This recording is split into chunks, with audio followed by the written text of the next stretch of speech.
Good morning, सुप्रभात, केम छो, सलाम। का हालवा, क्या हालचाल आप सब लोगों के।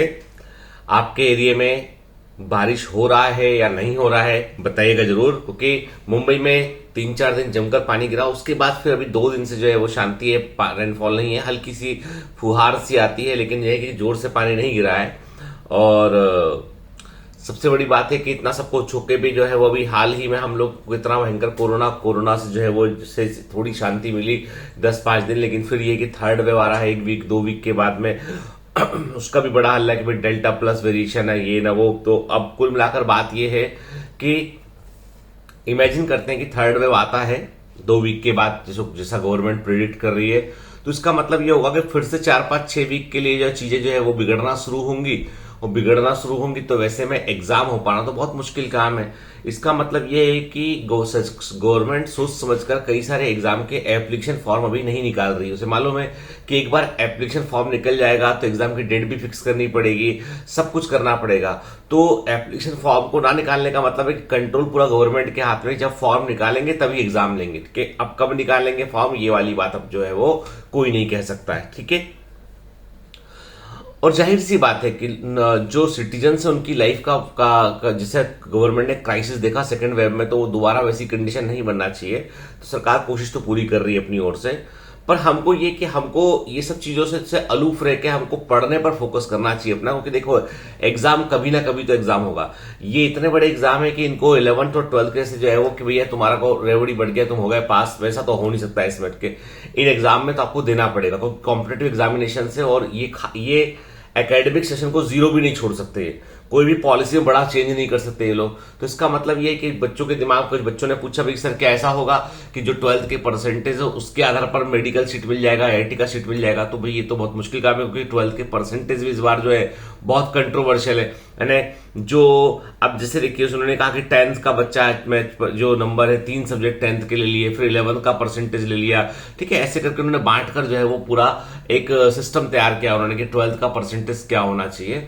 और मैं इस सिस्टम को यदि मुझसे आप पर्सनली पूछेंगे तो मैं इसको बहुत अच्छा नहीं मानता मैं, क्योंकि कारण ये है कि मेरा मानना है कई बच्चे ऐसे होते हैं जो 12th में आके बहुत सीरियसली बहुत अच्छा पढ़ लेते हैं, ठीक है, और आउटस्टैंडिंग नंबर ले आते हो, भले ही वो 10th में उतना अच्छे नंबर ना आए। हो सकता है कोई खेलता हो, कोई स्पोर्ट्स पर्सन रहा हो, खेलता हो, खेलने के दौरान जो है उसको कई बार ज्यादा पढ़ने का मौका ना मिला हो, कोई फैमिली में कंडीशन खराब हो, कोई गंभीर बीमार हो, कुछ मतलब देर में भी सो मेनी रीजन, ठीक है ना। तो मतलब आप 12th का जो परसेंटेज है उसको हम 3 साल का एवरेज करते हैं, तो उसके कारण मुझे लगता है कि वो कहीं ना कहीं जो है वो बहुत ज्यादा फेयर नहीं है। मतलब ऐसा मेरा व्यक्तिगत ओपिनियन है कि बहुत फेयर नहीं है वो, क्योंकि एग्जाम होता है। कई बार क्या होता है, एग्जाम में हम आउटस्टैंडिंग परफॉर्म कर जाते हैं, कई बार हम बहुत अच्छे थ्रू आउट अच्छे परफॉर्मर होने के बावजूद एग्जाम में थोड़ा सा गलती कर पाते हैं हमके। तो कहने का मतलब यह है कि मैं उस परसेंटेज सिस्टम को अच्छा नहीं मानता जो अभी चल रहा है। ये व्यक्ति में देखो, आप मुझे इसके लिए प्लस या माइनस बोल सकते हैं कि हाँ सर सही हो, आप गलत हो, चलेगा, बिल्कुल चलेगा, क्योंकि ये मेरा व्यक्तिगत ओपिनियन है। मेरा ऐसा मानना है कि जो एग्जाम्स होते हैं ना, कई बार ये स्ट्रेस में बहुत अच्छा भी करवाते हैं और कई बार अच्छे से बुरा भी करवाते हैं। तो जो एवरेजिंग का कॉन्सेप्ट है ना, वो बहुत प्रैक्टिकल कॉन्सेप्ट नहीं है वो। अभी मैं देख रहा था कि अभी मेरे को हम लोग यहाँ पे चूंकि लगातार हायरिंग होती रहती है अलग अलग टेक्निकल डिपार्टमेंट में और कंटेंट डिपार्टमेंट में, तो अभी हम लोग क्या करते हैं, हम लोग इंटरव्यूज लेते हैं कैंडिडेट के, तो ऑनलाइन लेते हैं। कुछ हमारी टीम में भोपाल में अमर सर लेते हैं, कभी बॉम्बे में हम लोग जो है वो हमारा स्टाफ लेता है। तो मैंने गौर किया कि इंटरव्यू में बहुत सारा वॉइसेस सामने आता है। जैसे कोई कैंडिडेट आपसे मिलने आया तो कैसे कपड़े पहने, कैसा एटीट्यूड है उसका, मतलब बोलने का तरीका कैसा है उसका, और कई चीजें ऐसी होती है जो सबकॉन्शियस माइंड में चल रही होती हैं, जिसके आधार पर वो अंदर घुसते साथ जब बात करना शुरू करता है तभी हम डिसाइड कर चुके होते हैं हम लोग कि लेना है या नहीं लेना है इसको। बाकी चीजें तो बाद में सिखा भी लेंगे इसको, तभी डिसाइड कर चुके होते हैं। तो एक कंपनी है Test Gorilla, I am not sponsoring that company. तो वो कंपनी है, वो कंपनी ने एक सॉफ्टवेयर टूल बनाया उन्होंने कि भाई कि आपको यदि किसी कैंडिडेट को इवेल्यूट करना है तो उसके पूरे रिज्यूम पूरे डेटा उसमें डालिए, आप उसको पेपर भेजिए, आपके एक वो ऑनलाइन आपका जो क्वेरी है वो सॉल्व करेगा, वो क्वेश्चन सॉल्व करेगा, जो पूछा चाहते हैं वो इंटरव्यू आप उसका ऑनलाइन लीजिए। वीडियो पे लीजिए, ठीक है। अपने वीडियो क्वेश्चन वीडियो आंसर करेगा, वहां पे सिस्टम है, इंटरफेस है। तो उससे ये होगा कि आपका वाइसेस हट जाएगा उसके लिए। मतलब वो कंपनी बोलती है हम ट्रूली आपके कैंडिडेट को ट्रूली इवेल्यूट करके देंगे कि 100 स्कोर यदि है तो 100 में से उसको कितना स्कोर मिल रहा है। मेरिट पे बंदा लीजिए, कपड़ा मत देखिए उसका, चाल ढाल मत देखिए उसका, मेरिट पे बंदा लीजिए, कौन टैलेंटेड है उसको अंदर लीजिए। मुझे कहीं ना कहीं कॉन्सेप्ट ठीक लगा इसका, क्योंकि कई बार क्या होता है, कई बार ना स्कूल में प्रैक्टिकल के नंबर, भाई टीचर आपको कितना जानता है, कितनी बार दिन स्कूल गए, बहुत चीजों पर डिपेंड करता है। खैर एंडलेस चर्चा है कि क्या सही क्या गलत वो कह पाना बहुत मुश्किल है इस पेंडेमिक के दौर में।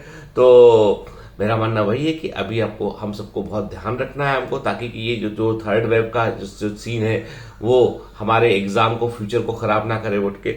अभी मैं आपको एक बहुत अच्छी चीज बताऊंगा कि आज मैंने एक बुक है साइकोलॉजी ऑफ स्टडीज, अध्ययन का मनोविज्ञान, उसमें मैंने एक बड़ी अच्छी चीज पढ़ी और मुझे लगता है कि कई सारे बच्चे इसको फेस कर रहे होते हैं कि वो है, लिखते हैं इसमें, मस्तिष्क का तमाशा, हमारा जो ब्रेन तमाशा करता है उसके बारे में बता। तमाशा समझते हो आपके, वो खेल होता है जो, ठीक है।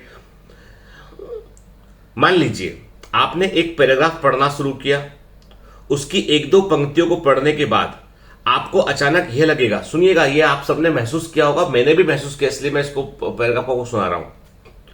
मान लीजिए आपने एक पैराग्राफ पढ़ना शुरू किया, उसकी एक दो पंक्तियों को पढ़ने के बाद आपको अचानक यह लगेगा कि मुझे तो यह पूरा पैराग्राफ याद है, मालूम है। इसका नतीजा यह होगा कि यदि आप इस पैरे को पढ़ेंगे तो भी आपका मस्तिष्क इसे अच्छी तरह ग्रहण नहीं करेगा, क्योंकि आपने पहले ही अपने मस्तिष्क को यह निर्देश दे दिया है कि यह पैरा मुझे मालूम है, याद है। ज्यादातर मामलों में यही होता है कि ऐसा लगते ही हम उस पैराग्राफ को छोड़ देते हैं। हम यह सोच लेते हैं कि यदि वह पैरा याद है, मालूम है, तो फिर इसमें क्यों समय खपाया जाए, जबकि सच्चाई यह होती है कि वह पैराग्राफ हमें पूरी तरह याद नहीं रहता। हां, उसकी एक धुंधली सी स्मृति जरूर हमारे मस्तिष्क में ठीक उसी तरह बन जाती है जिस तरह ठंड के दिनों में सुबह के समय पूरे वातावरण में एक धुंध या कोहरा छाया रहता है। हम अपने दिमाग की इस चाल में फंसकर उस पैराग्राफ को छोड़ देते हैं।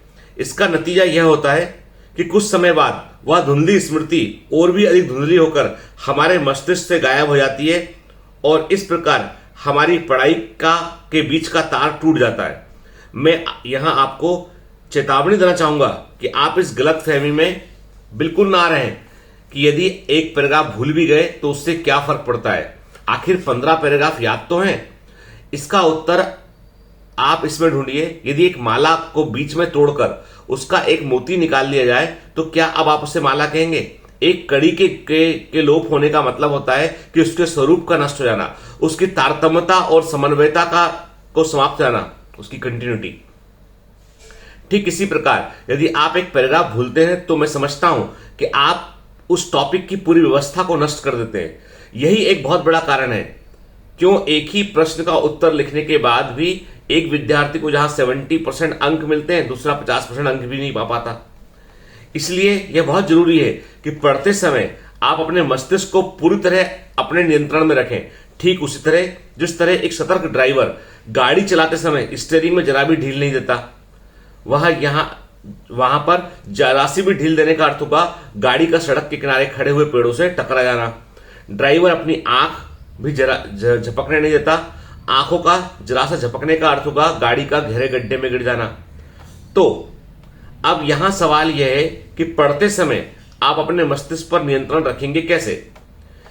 यह ना तो बहुत कठिन बात है, ना ही इतनी सरल कि बिना किए हो जाए।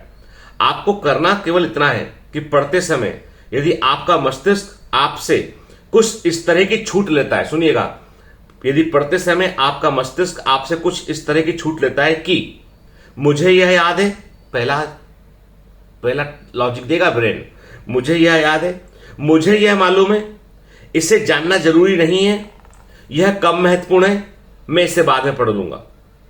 तो आप इन बातों के चक्कर में ना पड़े। जैसे ही ऐसे विचार आपके मस्तिष्क में उठे, आप समझ लें कि आपका दिमाग आपको धोखा देने जा रहा है। आप सतर्क हो जाएं, उसकी बातों को ना सुनकर पूरी सतर्कता के साथ अध्ययन करते रहें, पढ़ते रहें। अध्ययन करते करते बार बार खुद को याद भी दिलाते रहे कि मुझे अपने मस्तिष्क को इस झांसे में नहीं लाने देना है। धीरे धीरे आपकी ऐसी आदत छूट जाएगी और आपकी आदत पड़ जाएगी कि आप गंभीरता से पढ़ने लगेंगे। अब ये क्यों बताया मैंने? कई सारे बच्चे ऐसे जो कहते हैं कि सर हम तो रिवीजन किए, बहुत बार रिवीजन कर रहे हैं, हम तो हमें सब आता है, तब भी नंबर नहीं आते अच्छे हमारे। क्योंकि आप इसी ट्रैप का शिकार हैं। आप जैसे ही पढ़ने बैठते हैं आपको पता है एनसीईआरटी तो पढ़ ली है हमने, सर के नोट्स तो पढ़ लिए हमने, ये क्वेश्चन तो कल ही लगाए थे हमने।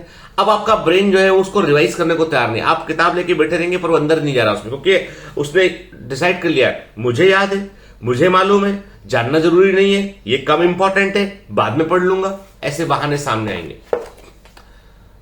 ये साइकोलॉजी ऑफ स्टडीज है, अध्ययन का मनोविज्ञान है। पढ़ते हैं तो क्या क्या साइकोलॉजी काम करती है, समझ गए ना बात को आप? तो अब आपको, मुझे उम्मीद है कि आपको उत्तर मिला होगा कि हम में से कई लोग, मैं भी कई बार कहता हूं कुछ डायबिटीज के बारे में कुछ पढ़ता हूं, कुछ बुक पढ़ता हूं या आप किसी चीज को पढ़ता हूं तो मुझे तो मालूम है मुझे, लेकिन जब मैं उसको देखता हूं, गौर से पढ़ता हूं, मुझे लगता है नहीं यार 4 बातें ऐसी थी जो मैं मिस कर रहा था उसमें।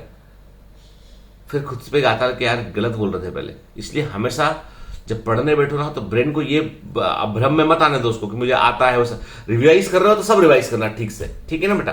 चलिए, all the best, have a great day.